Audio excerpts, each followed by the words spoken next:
have a hard time getting your kid to sleep through the night?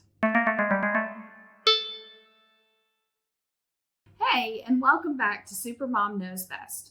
I'm Erin. Today, I'm going to talk about helping your kids sleep through the night. I'm not talking about a baby and getting them on a sleep schedule and a sleep routine, which is very important. I'm talking about those kiddos that have a hard time winding down and sleeping through the night. Usually, this goes hand in hand with having an autistic kiddo or somebody who has ADHD, and they just can't turn off their brain, or they don't quite feel safe and comfortable enough to go to sleep. Now you're asking yourself, what do you mean my kid doesn't feel comfortable enough to go to sleep in my house? Believe me, I totally understand. Now I'm going to tell you a couple of stories first. My oldest was horrible at getting him to go to bed at night. At 18 months, he stopped napping, would not take a nap, wouldn't do it. He would flop around the bed. He would scream bloody murder. He would cry so much that he would throw up. It was horrible. We hated bedtime. We would try to convince him that we were going to bed as well, even though it was 6 o'clock at night. And we would turn off all the lights. We would all pile into the bed and try to convince him that everything was fine and he wasn't going to miss anything. We'd tell stories. We'd rub his back. We would sing. And it would take an hour to 2 hours every night to get him to go to sleep.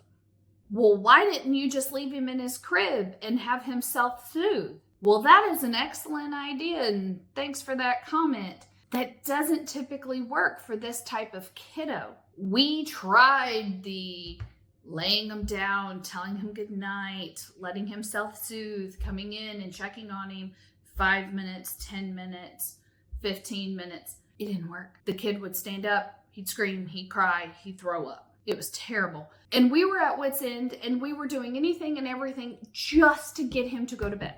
And when I would talk to other parents who had special kiddos, everybody started saying the same thing, that the sleeping light bulb goes off when they're about 10, 11, 12 years old. I don't know what it is about that tween age. I don't know what clicks for them. My son could never tell us. What he did say is that it was time and he knew he had to go to bed on his own. We did weighted blankets, compression blankets. He has a giant pillow that he can wrap around him, and we would call it making his nest. I would tell him to get in his bed and fix all your blankets, because he'd have 5, 6, 7, 8 regular blankets to go along with his compression blanket and his weighted blanket and his big giant pillow. And I felt like I was watching Big Bird make his nest for the night.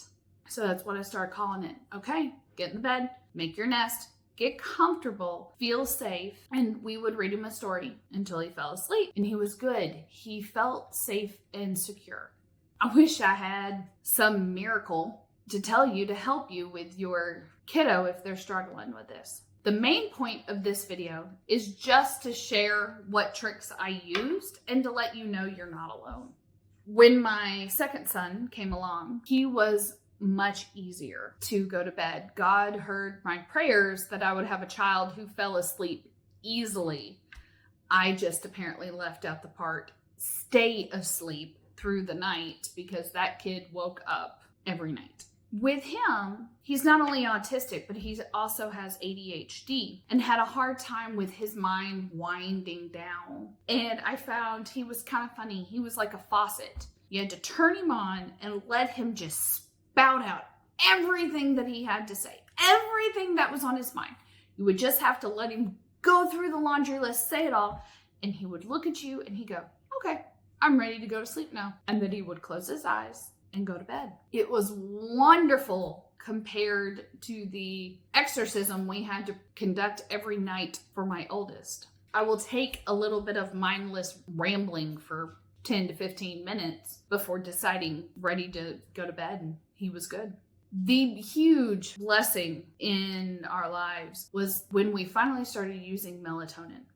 Now, I know I have heard from some families out there whose kiddos are special and in the same boat.